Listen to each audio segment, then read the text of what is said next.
লোটে মাছের রান্না করে ঝাল ফেলো লোটে পুরোটাই মাছের কাঁচা ঝাল। লঙ্কা দিয়ে।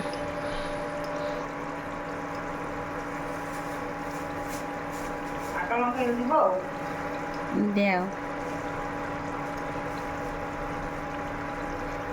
লোটে মাছের ঝাল এইভাবে রান্না করলে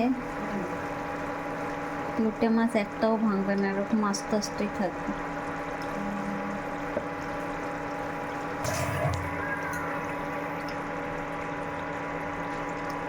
এর মধ্যে পেঁয়াজ কুচিয়ে দিয়েছি, লঙ্কা আর অল্প একটু জিরে, এক কোয়া রসুন আর একটু সর্ষে বেটে সব কাঁচা তেল দিয়ে হলুদ লবণ দিয়ে মাখিয়ে কড়াইতে বসিয়ে দিয়েছি।